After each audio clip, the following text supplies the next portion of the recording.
Halo, selamat siang sahabat sehat. Senang sekali kami hadir di hadapan Anda dalam program Bincang Prima bersama RSP Batam. Bincang Prima profesional, responsif, inovatif, mahir, dan akurat. Tentunya sahabat sehat, untuk Bincang Prima kali ini kita bertemu di edisi 13 Maret 2026, tepatnya di hari Jumat, dan lebih tepatnya lagi kita berada di 23 Ramadan 1447 Hijriah. Tentunya selama 1 jam ke depan kami menemani Anda, dan seperti biasa sahabat sehat, yang pastinya untuk Bincang Prima ini kita akan membahas tentunya tentang kesehatan ya bersama RSPB Batam. Nah, untuk edisi kali ini kita mengambil tema atau mengangkat tema Jantung Prima Ibadah Paripurna. Yang pastinya untuk sahabat sehat ya, menjaga kesehatan jantung itu sangat penting sekali ya sahabat sehat, dan untuk ibadah kemudian untuk menjalankan aktivitas kita sehari-hari. Nah, pertanyaannya seperti apa sahabat sehat untuk menjaga kesehatan jantung itu lebih optimal lagi, lebih maksimal lagi, itu seperti apa? Untuk itu kita telah menghadirkan dokter kali ini bersama Dokter Afdalun Hakim sebagai dokter spesialis penyakit jantung dan pembuluh darah. Langsung saja kita menyapa dokter untuk siang hari ini. Selamat siang, dokter. Selamat siang. Assalamualaikum warahmatullahi wabarakatuh. Waalaikumsalam. Apa kabar dokter siang ini? Alhamdulillah. Sehat ya dokter ya. Insya Allah sehat. Ya, kita coba selamat datang di Studio Batam TV dokter, dan kita sudah akan mengangkat tema Jantung Prima Ibadah Paripurna nih dokter ya. Dokter, yang pastinya untuk kesehatan jantung itu adalah sangat-sangat utama dan sangat penting sekali untuk kesehatan bagi manusia. Nah, sebelum kita membahas lebih jauh lagi nih dokter ya, sebenarnya seberapa penting nih dokter untuk kesehatan jantung dalam menunjang keseharian kita dalam sehari-hari ini dokter? Jantung itu, namanya jantung merupakan jantung dalam kehidupan kita. Jadi dia merupakan organ yang paling penting menurut saya ya. Karena apa? Karena kalau jantung itu berhenti, hidup kita berhenti. Sehingga kalau jantung itu prima, maka dia akan memberikan darah, nutrisi kepada otak kita, kepada jantung itu sendiri, ke mata kita, ke hati kita, dan seluruh tubuh kita. Makanya jantung sangatlah penting ya dalam kehidupan kita. Ketika seorang ibu hamil 120 hari ya mengandung ya, kalau dalam Al-Quran disebutkan kutiupkan ruhku, pada saat itulah jantung itu berdenyut. Beberapa hari itu berdenyut itu. Dan jantung ketika dia berdenyut, dia tidak akan pernah berhenti lagi sampai kita mati. Organ yang menurut saya paling setia dalam kehidupan kita. Paling setia dan sampai sekarang, maksudnya sampai kita sekatu maut baru dia akan berhenti gitu ya, gitu. Kira-kira begitulah. Makanya pentingnya jantung itu. Maka harus dijaga jantung itu. Oke. Nah, ini Jantung Prima dengan ibadah paripurna itu sangat menjadi relevan sekali nih dokter ya. Terutama kita saat ini menjalankan bulan Ramadan dan menjelang mungkin seperti ibadah haji dan umrah lainnya. Itu mengapa itu dokter sangat relevan sekali? Jadi memang saya selalu gunakan ini pada momen-momen tertentu ya, dan pas sekali. Pertama memang tagline-nya rumah sakit prima, jadi jantung prima. Kenapa saya bilang untuk bisa paripurna ibadah ini jantung harus prima. Seseorang kalau sudah mengalami serangan jantung ya, atau mengalami penyakit jantung yang kronis, dia akan cenderung ya tidak bisa beraktivitas secara lebih sehat lagi ya. Sesak napas, harus berbaring, harus menggunakan oksigen ya, kaki bengkak, sesak kalau tidur ya, sehingga boro-boro dia harus ibadah ya. Dia membawa untuk dia bisa sehari-hari bisa beraktivitas saja sudah terganggu ya. Ya, jadi kalau kita lihat orang-orang yang sakit jantung itu, apalagi kalau dia serangan jantungnya mendadak ya, kalau tidak sampai ke rumah sakit ya istilahnya meninggal di tempat, ya, nggak mungkin bisa beribadah. Ya, kemudian ketika dia tidak dijaga jantungnya ini, ya diobati dengan benar ya, kalau dia ada penyakit sakitnya dibiarkan, kemudian pasiennya akan jadi kronis. Nah, kondisi yang kronis inilah akan mempengaruhi tubuh kita. Kenapa? Kalau jantung itu lemah pompanya, lemah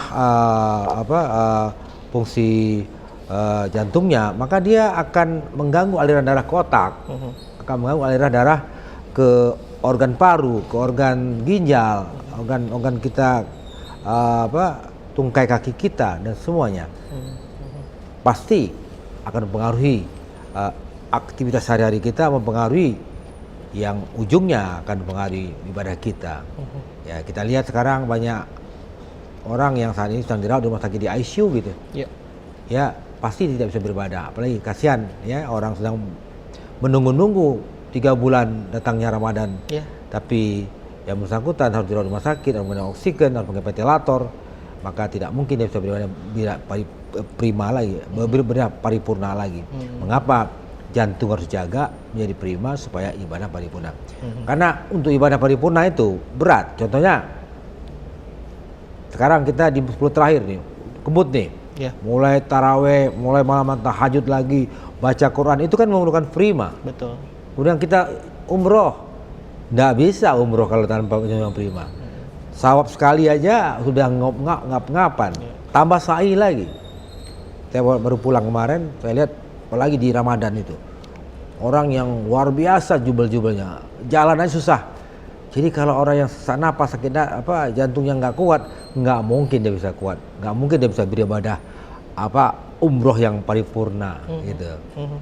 Gitu juga dengan ibadah sehari-hariannya aja, yang nggak bisa ke masjid, dia nggak bisa kemana-mana, harus di rumah. Inilah mengapa primanya jantung itu memegang peran utama supaya ibadah kita paripurna. Oke, artinya dokter, untuk kegiatan ibadah ini sangat penting dan sangat berkaitan sekali dengan jantung kita sendiri. Sangat, menurut saya ya. Kenapa? Karena saya bilang tadi, ibadah kita kan banyak juga ibadah fisik ya, ya kan? Nah, untuk bisa kuat dan tahan itu kan harus menjaga betul, ya. Karena kalau jantungnya kan hubungan sesak. Kalau sesak kita ngapa-ngapain nggak bisa, ya kan? Betul. Wah, jadi akhirnya malas, akhirnya nggak bersemangat, bisa lama-lama depresi. Orang kalau udah terlalu lama kronis penyakit jantung, depresi, nggak mau, buru-buru mau ibadah, udah nggak terlalu ini lagi. Makanya kalau dia sehat, dia prima, insya Allah semangat dia.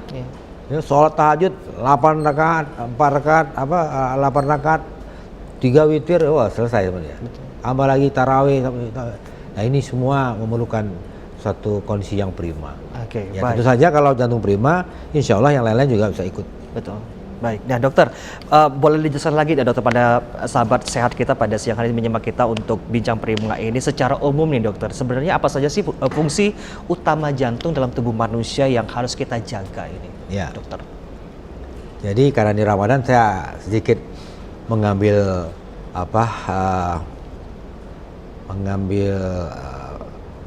referensi daripada Rasulullah. Ya kan, Rasulullah mengatakan di dalam tubuh kita ada segumpal daging.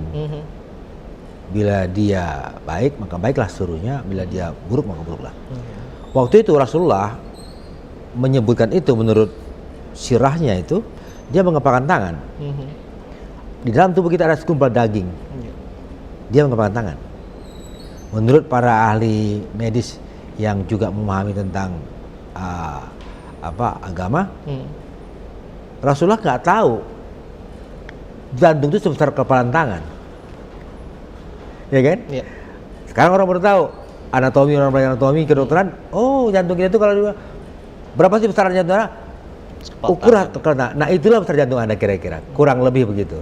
Rasulullah itu menyebutkan ada segumpal daging, dia kepalan tangan, ya. Nah, menurut para ahli mengatakan sebenarnya dia katakan segumpal daging itu bukan hati, jantung. Kalau saya logikanya iya. Kenapa?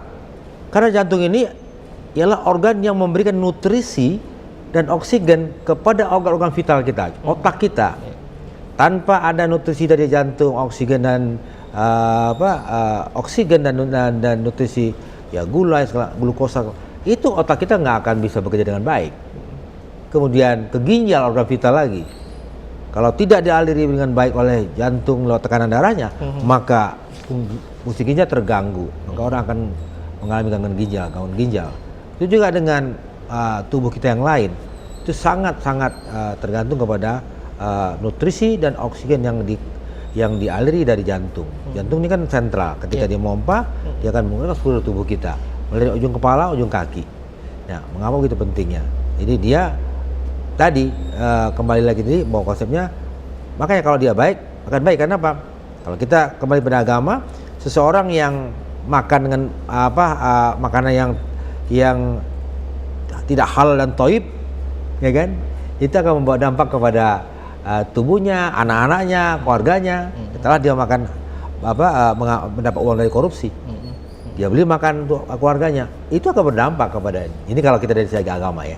Tapi dari sisi medisnya bahwa memang jantung organ yang vital yang di mana nutrisi kemudian oksigenisasi yang memang dibutuhkan itu dialih dari jantung, dari mulai ujung kepala ke ujung kaki.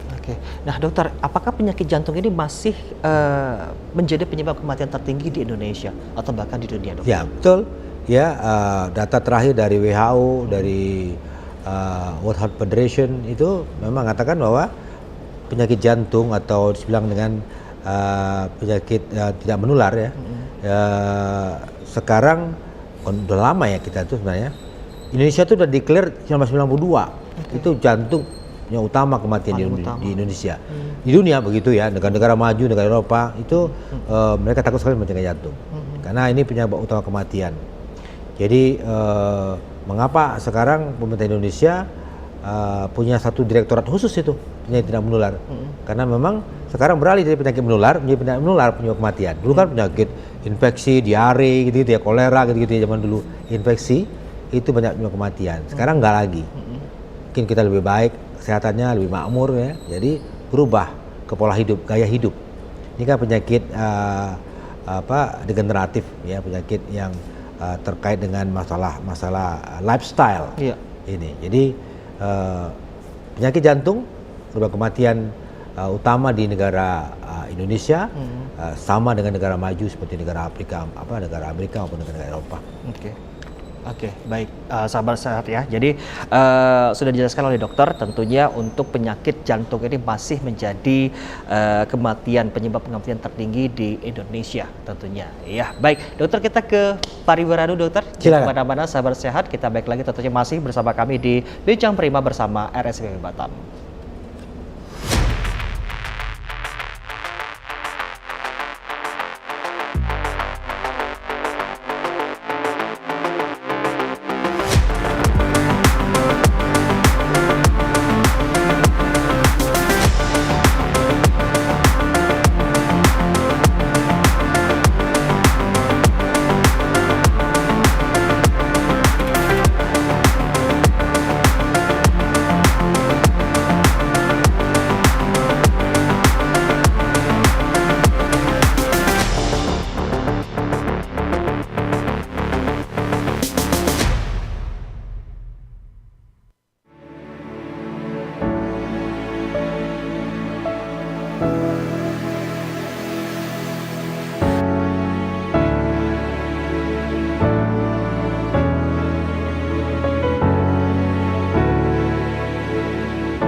Ingin tahu lebih dalam tentang berbagai kasus kesehatan dari ahlinya? Dapatkan penjelasan langsung dari dokter dan tenaga medis profesional. Kupas tuntas seputar pencegahan penyakit, fakta dan mitos kesehatan, serta berbagi tips untuk menjalani gaya hidup sehat. Saksikan Bincang Prima bersama RSPP Batam setiap Jumat pukul 2 siang live di Batam TV.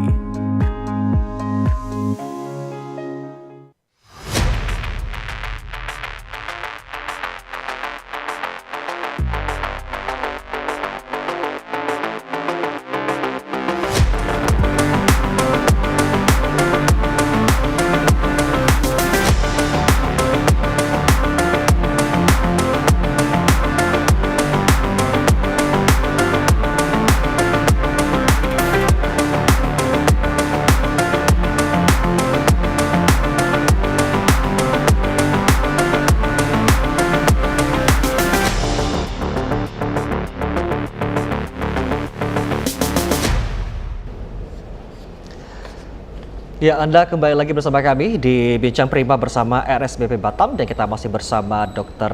Afdalun selaku dokter spesialis penyakit jantung tentunya, dan kita masih membahas tentang jantung prima ibadah paripurna tentunya. Ya, sahabat sehat, di segmen kedua kali ini kita akan kembali lagi bersama dokter dan tentunya ini penyakit jantung ya dokter ya. Nah, yang saya ingin tanyakan, apakah penyakit jantung ini yang paling sering dialami di Indonesia atau bagaimana nih dokter? Maksudnya penyakit jantung kan ada macam-macam tuh. Iya, berarti ada jenis-jenisnya Iya, dokter ya. Oke, itu apa saja nih dokter? Penyakit jantung itu macam-macam ya. Jadi mungkin masyarakat pun sudah banyak yang paham ya. Yang paling ditakuti adalah penyakit jantung koroner. Oke. Penyakit jantung koroner ini yang bisa bikin meninggal mendadak ya, yang serangan mendadak. Ya, kadang-kadang pasien tidak sampai ke rumah sakit, sudah meninggal di tempat. Kemudian itu karena adanya penyumbatan atau penyempitan pada pembuluh koroner. Kemudian ada lagi namanya penyakit karena darah tinggi. Karena tekanan darah tinggi yang begitu lama tidak terkontrol, tidak terobati, maka dia akan komplikasi ke jantung. Ini kita bilang penyakit jantung hipertensi. Yeah. Kemudian ada lagi penyakit jantung katup jantung. Katup jantung. Katup klepnya bocor atau menyempit, jantung rematik. Kemudian berakhir dengan jantungnya bengkak. Itu penyakit jantung katup jantung. Ada lagi penyakit jantung listrik jantung.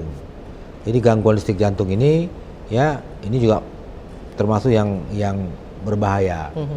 Ya, karena pernah lihat kan suka ada atlet yang masih muda atau artis yang masih muda tiba-tiba meninggal mendadak.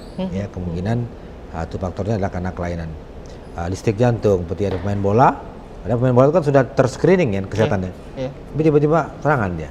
Itu kemungkinan ada kelainan di sistem listrik jantung. Kemudian ada kelainan lagi infeksi jantung. Ya, kemudian ada lagi kelainan jantung bawaan lahir. Nah, tergantung usianya. Kalau bayi itu pasti penyakit jantung bawaan. Genetik berarti ya. Kalau dia umurnya sampai SD, ini penyakit jantung bawaan dan plus penyakit jantung, kelainan katup jantung atau penyakit jantung rematik. Paling banyak.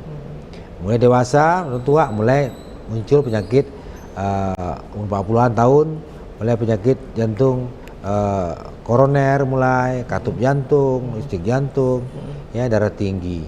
Nah, kalau usia 50 tahun ke atas, ini penyakit jantung koroner yang banyak dan darah tinggi.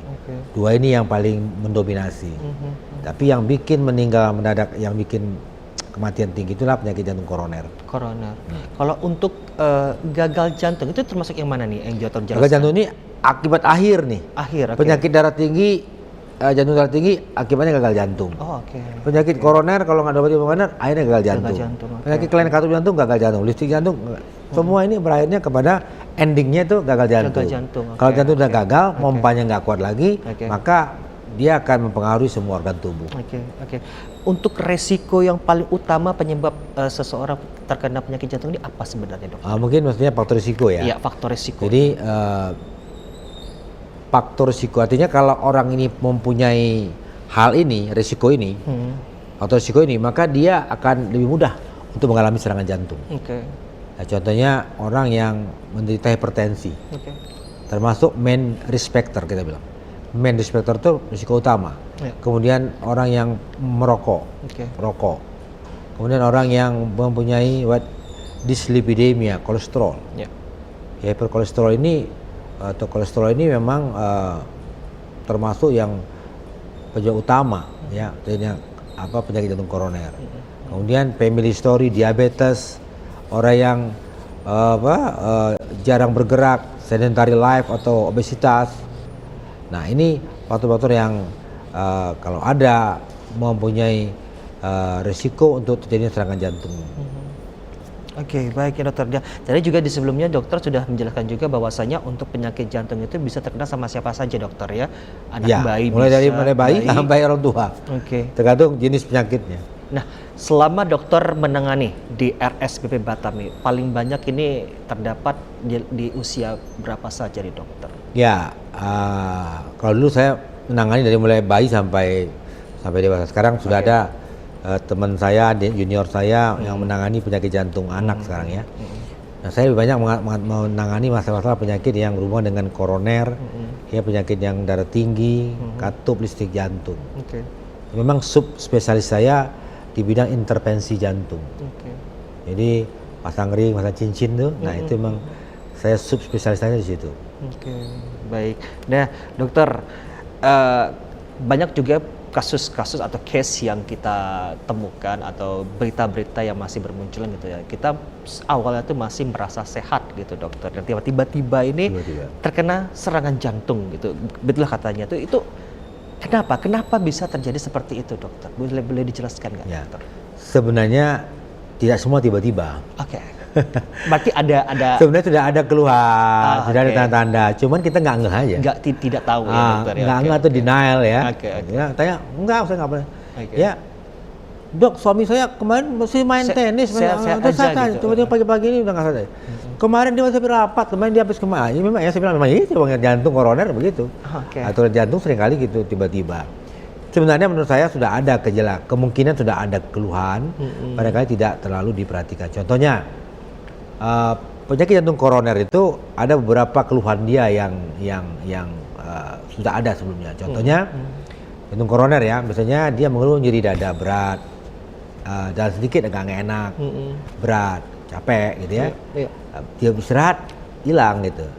Kita nggak anggap itu, kita jalan terus, kita nggak peduli. Ya ini biasa aja, nggak apa-apa. Apalagi dia merasa dia olahragawan, dia ada juga yang merasa nyeri ulu hati. Perutnya kembung. Kemarin saya baru pasang ring kemarin. Seorang pasien saya, dia mengeluh, dia bilang nggak enak tuh di daerah perut, kembung, mual-mual muntah, serangan jantung dia. Jadi udah lama dia begitu, cuman dia nggak ngeh kan, karena nggak merasa ini bagian penyakit jantung. Karena penyakit jantung salah satunya keluarnya nyeri di daerah sekitar lambung. Orang nyeri sakit mah. Betul. Sistem kecolongan. Ya. Kemudian ada yang tiba-tiba jalan keringat dingin, asal terlihat tercekik gitu ya, bawang ngilu. Nah itu sebenarnya sudah ada gejala awal-awal ya. Cuman karena tidak mendapat informasi tentang penyakit jantung atau tidak teredukasi, sehingga kita menganggap bahwa itu bukan keluhan jantung gitu. Dan orang kita memang tidak terbiasa untuk melakukan medical check up. Karena kalau kita medical check up itu bisa ketahuan. Ya, bisa kelihatan, terdeteksi lebih dini. Contohnya kita rekam jantung atau kita treadmill test, ya, itu bisa mendeteksi lebih awal. Ya, kalau tadi kita bilang dia tiba-tiba, ya, kalau kita cek, ini bapak ada keluhan pak, betul kita cek lebih lanjut, ketahuan lah. Saya punya pengalaman, pimpinan saya dulu datang ke rumah sakit, ya, tanya dia mau sidak rumah sakit, ketemu saya, terus aja dia bilang, saya kalau main golf nggak enak ya, apa ini saya ya, dada saya ya. Oke pak, saya rekam pak jantung. Wah bapak, saya bilang mesti dilakukan USG jantung nih pak. USG pak, ini berarti ada penyempitan, kita treadmill pak. Treadmill positif treadmill. Udah pak, kita lakukan CT scan jantung. CT scan jantung penyumbat pak, akhirnya dioperasi bypass. Tadi nggak tahu dia keluhan. Nah hati-hati pada orang yang diabetes. Itu lebih diabetes lama, dia tidak ada keluhan. Jadi dia tertutup keluhan nyeri dada itu. Kadang-kadang cuma hanya keringat dingin, hanya nggak nyaman. Kalau orang yang biasa, dia akan mengeluh nyeri dada. Umumnya itu orang akan mengeluh rasa berat di dada kiri ini, terutama di tengah. Jadi keluhannya khas penyakit jantung koroner itu adalah nyeri dada berat, kalau ditekan, ditindih. Enggak ada hubungan itu. Jadi dia nyerinya di tengah, kita bilang retrosternal, di belakang tulang dada kita ini. Bukan di sini, sini terutamanya. Dia bilang rasa berat, atau di sini ditekan, dihimpit, diremas, atau kadang panas dadanya. Nah, seringkali dia menjalar ke lengan kiri, ya, atau punggung, bahu, kadang leher rasa tercekik, atau rahang bawahnya ngilu, penjalarnya begitu. Nah, ini hati-hati gejala-gejala ini. Tambah lagi kita tahu dia, oh ini orang perokok berat, orang hipertensi, diabetes. Jadi ini jangan abaikan, kalau bisa segera cek, pastikan dia tidak masalah. Jadi orang-orang diabetes itu seringkali tertipu dia, nggak ada keluhan sepertinya. Padahal sebenarnya tidak. Nah itu tiba-tiba mendadak, tiba-tiba. Artinya kalimat serangan jantung tiba-tiba itu sebenarnya tidak ada dokter ya? Ya umumnya ada, cuma kadang-kadang ada juga mungkin sebagian kecil 10% barangkali yang tidak ada keluhan. Oke. Ya, termasuk tadi yang kelainan listrik jantung. Ya, kalau koroner tuh dia begitu tadi. Oke. Nah, kami juga ingin dengar dari dokter langsung, dokter ya. Jadi ketika seseorang itu harus betul-betul harus memang untuk medical check up jantungnya itu sejak mulai kapan nih dokter? Apakah memang sejak ada munculnya gejala-gejala yang sudah dokter sebutkan tadi atau bagaimana dokter? Ya, sebenarnya kan kalau kita lihat penyakit jantung koroner kan sudah mulai banyaknya ya pada usia-usia 40 tahun ke atas lah ya sekarang. Walaupun saya menemukan pasien saya 23 tahun saya pasang ring. Termuda itu. 23 tahun ya. Nah, jadi memang 40 tahun itu waktu yang paling bagus untuk screening. Ya, kalau 40 tahun udah banyak banget pasien jantung. Ya. Jadi sebaiknya setahun sekali minimal ya. Ceklah terutama ya untuk laboratoriumnya, lipid profil kita bagaimana ya. Kemudian gula darah kita, fusi hati, fusi ginjal kita ya. Kemudian minimal dilakukan treadmill test setahun sekali minimal. Bagi yang faktor risikonya banyak, kalau bisa 6 bulan sekali kalau bisa. Banyak faktor risikonya, ada perokok, ada kolesterol, obesitas, diabetes, ada itu. Pasien saya tuh kadang-kadang 4 tuh ada semua.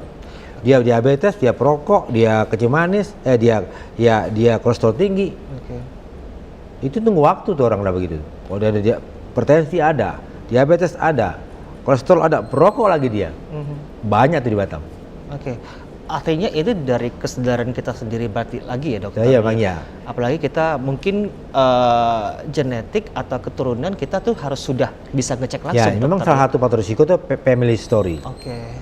Jadi kalau kita bapak kita, abang kakak kita, ya ada itu kita punya potensi. Belum pasti ya, tapi potensi. Artinya kalau kita udah ada begitu, jangan lagi tambah faktor risiko lain, merokok lagi dia, kolesterol tinggi terus. Ini akan mempercepat proses terjadinya aterosklerosis itu. Artinya memang harus hati-hatilah ya, makanya sehat memang ya. Perlu edukasi ya. Jadi penyakit jantung itu penyakit yang bisa dicegah sebenarnya. Bisa dicegah, satu dan bisa diobatin. Orang yang bilang takut dok nanti kalau saya periksa medical check up tahu tuh penyakitnya semua. Iya betul Pak. Sekarang kalau Bapak misalnya nggak tahu malah berisiko terhadap kemungkinan serangan jantung mendadak.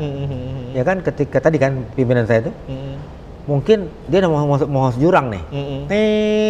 Ketemu saya belok, operasi bypass selesai. Nggak jadi ke sana dia.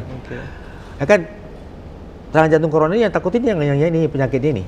Mau pejabat, mau PTNI Polri, mau naik jabatan itu dia takut kali kalau penyakit jantung koroner kan nggak bisa karirnya gitu. Jadi dengan kita tahu malah kita jadi waspada. Artinya kita mulai memodifikasi. Kolesterol kita stop makannya yang berkolesterol, hidup sehat. Ya kalau perlu kita minum obat kolesterol. Ya tensi yang tinggi kontrol, gula harus diturunkan. Ya kan dengan begitu kan menjadi lebih sehat. Betul. Artinya jangan tunggu kita sampai sakit dulu ya dokter ya. Seperti itu ya. Oke, dokter, satu pertanyaan lagi sebelum kita ke pariwara dokter. Itu bagaimana cara untuk membedakan nyeri dada biasa dengan nyeri akibat serangan jantung itu dokter? Saya jawab sekarang apa nanti? Sekarang ya? Sekarang aja dulu dokter. Satu pertanyaan lagi. Ya jadi nyeri dada, jadi ininya begini, filosofinya begini. Tidak semua nyeri dada adalah penyakit jantung. Baik. Tapi tidak semua penyakit jantung nyeri dada, gitu. Oke, ini agak bingung nih dokter. Boleh jelaskan? Tidak semua penyakit jantung mengeluh nyeri dada. Oke. Tapi tidak semua nyeri dada itu adalah penyakit jantung. Oke. Nah, membedakan, ya. Kita harus curiga kalau jantung nyeri dada ini adalah jantung. Satu, saya bilang tadi, nyerinya di tengah. Nyeri, rasa berat, rasa ditekan, diremas, dihimpit, rasa seperti gitu, ya, atau rasa panas dadanya, menyalar lengan kiri. Ini yang khas sekali, bau ke punggung, tercekik. Nah ini harus waspada. Kemungkinan, menyebar kemungkinan, itu adalah kemungkinan ke arah jantung koroner. Baik. Tapi kalau nyeri di sini, kayak napas sakit dada, ya bisa ditunjuk dengan satu jari. Ya, di mana Pak nyerinya Pak? Nah di sini dok, nah persis di sini dok. Biasanya jantung koroner tidak akan bisa ditunjuk dia. Dia rasanya tumpul, ya. Atau napas sakit, ditekan sakit. Nah itu lebih bukan ke arah jantung, lebih ke arah kemungkinan otot, saraf atau tulang atau apa ya. Nah, kadang juga bisa lambung, dari lambung kan bilang hati-hati penyakit lambung ini, nyeri ulu hati ini, penyakit ulu hati ini bisa menyerupai jantung, jantung bisa menyeri ulu hati. Orang gangguan lemah itu bisa menyertai seperti sakit jantung seperti ulu hati itu tadi. Hati-hati juga, waspada. Ya kalau kita sering-sering muncul begitu, sebaiknya kita cek jantungnya, pastikan. Kalau tadi jangan-jangan itu sebenarnya jantung. Ya kalau jantung kan kita kecolongan. Iya betul. Ya kalau dia main nggak apa-apa, tapi kalau misalnya dia benar jantung ternyata, yang kadang-kadang juga ada overlapping antara orang sakit mah, karena kan orang sakit mah ini orang stres, banyak kan stres kan. Nah stresnya kan ada hubungan sama jantung. Stres serangan jantung dia. Oke. Jadi sakit mah ini memang harus hati-hati ya. Kadang dia overlapping. Dia ada mah juga, ada jantung juga. Betul. Tes treadmill udah ketahuan. Baik, itu ya, sahabat sehat ya, sudah dijelaskan dari dokter tentunya. Oke, sahabat sehat jangan kemana-mana, kita balik lagi tentunya untuk segmen berikutnya, tentunya bersama kami di Bincang Prima bersama RSPB Batam.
Ingin tahu lebih dalam tentang berbagai kasus kesehatan dari ahlinya? Dapatkan penjelasan langsung dari dokter dan tenaga medis profesional. Kupas tuntas seputar pencegahan penyakit, fakta dan mitos kesehatan, serta berbagi tips untuk menjalani gaya hidup sehat. Saksikan Bincang Prima bersama RSPP Batam setiap Jumat pukul 2 siang live di Batam TV.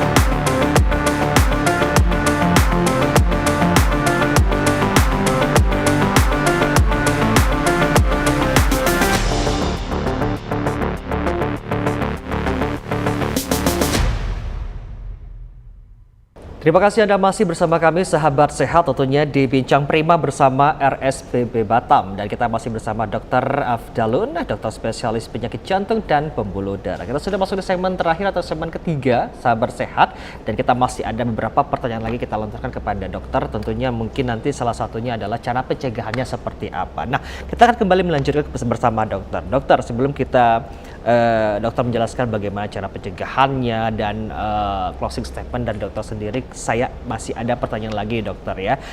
Banyak sekali pertanyaan-pertanyaan juga komentar-komentar dari netizen ya, mungkin di sosial media atau gimana dokter ya. Banyak kasus dijumpai atau diketahui bahwasanya kita habis olahraga itu bisa juga terkena jantung gitu loh dokter. Nah, ada yang sedikit juga berkomentar bahwasanya jadi buat apa kita olahraga tapi masih kena penyakit jantung. Nah, itu bagaimana tanggapan dokter? Itu apakah memang bisa terkena olahraga atau mungkin ada olahraga-olahraga tertentu nih dokter supaya tidak penyakit jantung itu dokter? Ya, jadi hubungan olahraga dengan jantung itu bisa saja terjadi, tapi kita pengen lihat dulu bahwa olahraga yang baik, benar ya, yang aerobik gitu ya, sifatnya itu memang akan mempengaruhi kesehatan jantung. Baik. Itu udah dibahas oleh para ahli. Baik. Masalahnya kan gini, orang ini dia olahraga tapi tidak pernah cek dulu jantungnya. Pernah kan lihat tuh ada pembalap sepeda? Ya. Dia biasa bersepeda, tiba-tiba dia mungkin karena overtraining atau capek, serangan jantung, meninggal. Mungkin selama ini sudah ada penyakit jantungnya. Ketika dia olahraga biasa, tidak overtraining, itu masih oke-oke jantung. Ketika dia overtraining, maka jadi. Nah, olahraga yang high impact, yang besar, yang penting itu memang seperti main futsal, olahraga badminton, ya, olahraga bola kaki itu. Kalau orang yang ini bukan olahraga itu mesti cek tuh jantungnya. Bersepeda tuh juga kalau yang jauh itu ya, itu hati-hati ya, apalagi dia naik sepeda gunung itu kan berat tuh, beban jantungnya berat tuh. Nah, mungkin sudah ada penyempitan jantung koroner dia ketika dia main overtraining melebihi daripada ininya, maka terjadi serangan mendadak. Nah, itu yang terjadi ya. Itu banyak terjadi karena mereka nggak tahu kondisi jantungnya sebelumnya. Ya. Artinya untuk olahraga berarti kita harus betul-betul cek dulu ya dokter. Sebaiknya kalau apalagi olahraga yang sifatnya olahraga yang seperti lari, olahraga yang berat-berat, orang yang high impact, tinggi risiko itu ya. Itu sebaiknya memang kalau saya perlulah cek ya, karena dia akan lama dengan olahraga itu kan. Bersepeda, dia main futsal itu kan misalkan futsal itu menurut saya itu berat, karena dia nggak pernah berhenti, lari terus itu. Betul. Beberapa menit tuh, ya kan? Kalau main bola kaki beneran masih bisa jalan dulu kan, tunggu bola kan bisa jalan. Kalau ini kan nggak bisa berhenti, dia jalan terus kan. Nah, olahraga badminton itu juga berat itu ya. Jadi kalau olahraga begitu bagi orang tertentu, apalagi dia perokok, dia hipertensi juga, sebaiknya menurut saya dia cek dulu minimal 1 kali tahu, sehingga dia tahu ke depannya dia aman. Atau berkala lah dicek ya. Itu perlu. Jadi menurut dokter nih sebagai spesialis penyakit jantung, olahraga yang paling baik dokter ya, bukan untuk menjelekan untuk olahraga yang lainnya. Paling baik sebenarnya untuk jantung itu apa, dok? Ya kalau menurut ahli olahraga, bahwa untuk jantung ya, untuk kita tuh bukan jantung aja, untuk kesehatan kita. Olahraga yang 2 jenis ya, aerobik dan anaerobik. Aerobic exercise itu yang paling bagus. Baik. Kenapa? Karena olahraga aerobik ini dia sifatnya ritmik, ya, tidak sentak-sentakan. Kalau coba kita jalan, jogging, bersepeda, ya, kemudian berenang, itu kan iramanya ritmis. Coba main badminton, tiba-tiba lari, tiba-tiba drop shot, tiba-tiba mundur. Main badminton juga, main tenis juga begitu. Effort dari ya, tubuh main kita, ya. Futsal juga, tiba lari itu kan tidak ritmis iramanya. Itu tidak begitu bagus untuk jantung. Apalagi itu ada kelainan, ya. Nah, maka olahraga aerobik ini menurut para ahli, hasil penelitiannya, kalau dilakukan secara benar, frekuensinya 4-5 kali per minggu, kemudian minimal 30-40 menit, ya, kemudian mencapai target denyut nadi. Target heart zone itu adalah 200 kurang usia, ya. Nah, kalau dia melakukan olahraga ini dengan teratur dengan baik, maka akan terjadi perubahan, penurunan kadar kolesterol, ya, penurunan denyut jantung istirahat, meningkatkan daya tahan tubuhnya, imunitas tubuhnya, kemudian menambah kebugaran pada pasien ini, pada orang-orang ini. Nah, itu dia akan berdampak. Tapi kalau olahraga sekali sebulan, ya nggak berdampak. Ya, tidak ada regulasi, reguler. Jadi harus ada itu. Itulah kenapa aerobic exercise lebih baik daripada anaerobik. Bukan tidak boleh. Jadi kalau dia udah aerobik bagus, dia boleh anaerobik dan pastikan dia aman jantungnya. Tes lah minimal. Ya karena tadi mencegah tiba-tiba itu. Oke. Baik. Artinya sebenarnya untuk olahraga semuanya baik-baik Oke saja aja. dokter ya. Cuman kalau berdampak pada jantung yang bagus itu adalah ini tadi yang aerobik. Kenapa? Karena dia sifatnya ritmis dan itu reguler dan harus dilakukan secara teratur. Betul. Oke. Itulah akan menaikkan daya tahan tubuhnya, kadar kolesterol ikut turun, tekanan darah sistoliknya akan lebih rendah, jantung istilahnya. Kalau lihat pemain bola itu kan jantung istilahnya lebih lambat. Betul. Kita lihat Ronaldo tuh tes 50 cuman dia. Tapi dia IPP 50 itu. Kalau kita 50 itu lambat kita bilang kan. Kalau dia biasa segitu. Karena kalau dia tinggi dia nggak akan kuat lari. Karena dia biasa rendah jadi dia kalau naiknya lama. Baik, nah sahabat sehat, ini tiba saatnya untuk dokter menjelaskan bagaimana cara pencegahannya nih dokter. Ya. Jadi penyakit jantung itu satu bisa dicegah. Oke. Artinya kalau orang tuh tahu cara pencegahannya dia nggak kena. Yang kedua penyakit jantung kalau udah tahu bisa diobatin. Ada penyakit yang nggak bisa diobatin kan? Nah dia satu bisa dicegah, kedua bisa diobatin. Nah bagaimana cara mencegahnya? Jadi ada tip untuk untuk mencegah penyakit jantung itu ya cerdik. Singkatan cerdik. Cerdik itu singkatan C.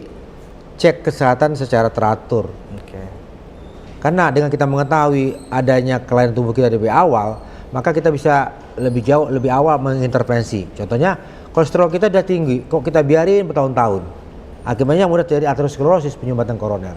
Tapi kalau udah tahu kita mulai makannya dijaga, kemudian kalau dia tinggi kita kasih obat kolesterol, turun dia ya pada level yang risikonya lebih kecil, ya kan? Gula darah tinggi terus, ya kita nggak tahu tiba-tiba ada diabetes, ya kan, ginjal dan segala macam. Kemudian rekam jantung kita.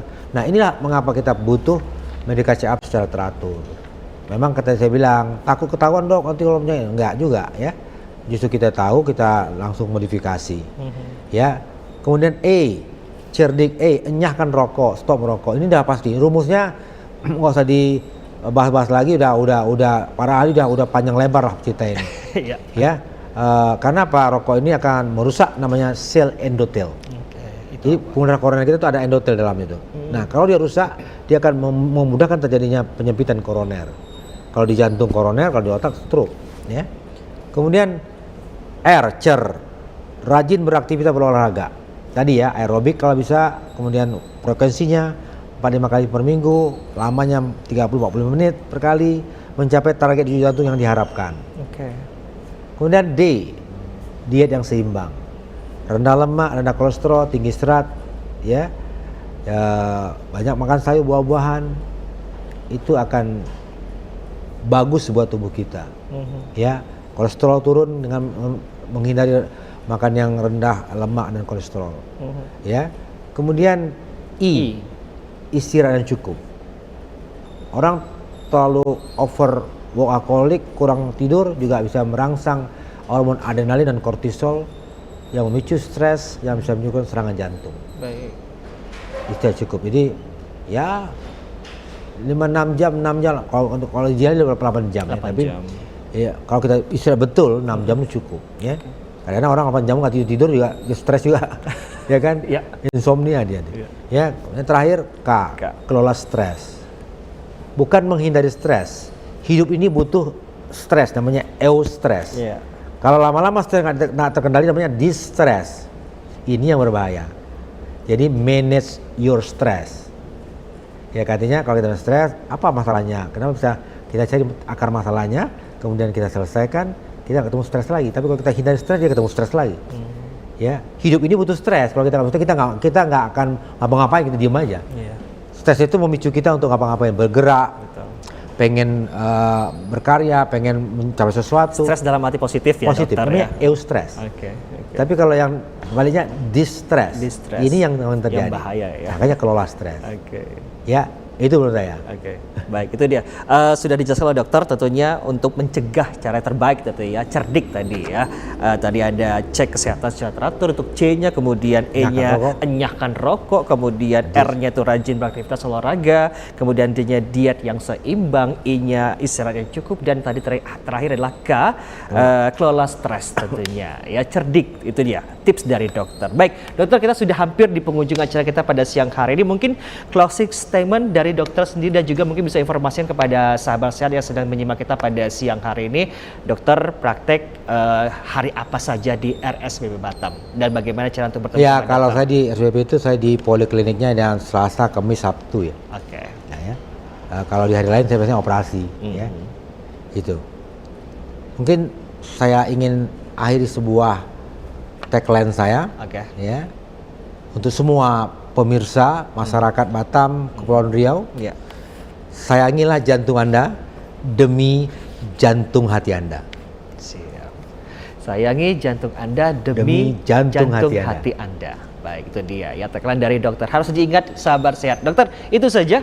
Cukup. Cukup baik, terima kasih dokter. Kita sudah membahas tentunya untuk tema kita di Jantung Prima Ibadah Paripurna. Mudah-mudahan nanti apa yang sudah dibahas, apa yang sudah dijelaskan, diedukasikan oleh dokter tadi ya bisa menambah ilmu kita dan membuat kita lebih aware lagi bersama jantung kita tentunya ya. Apabila jantung kita prima, untuk ibadah pun bisa maksimal atau paripurna ya sahabat sehat ya. Jadi ya sekali lagi tips yang sudah dibagikan oleh dokter tadi yaitu cerdik itu bisa dijalankan dalam kita aplikasikan juga di kehidupan sehari-hari kita tentunya. Ya, baik sahabat sehat, tentunya terima kasih atas perhatian Anda. Kita bertemu lagi tentunya di Bincang Prima bersama RSPB Batam, Bincang Prima profesional responsif, inovatif, mahir dan akurat untuk edisi selanjutnya. Akhirnya saya Putra Iskandar pamit. Selamat siang dan sampai jumpa.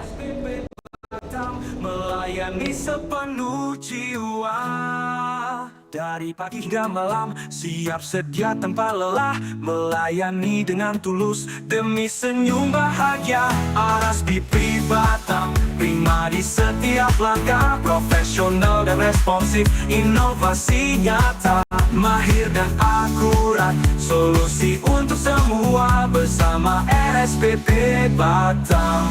Sehat jadi cita dengan teknologi, layanan terdepan, kami hadir cepat, sahabat kesehatan. Tak sekadar merawat, kami ingin lebih, memberi arti di setiap detik hidup ini.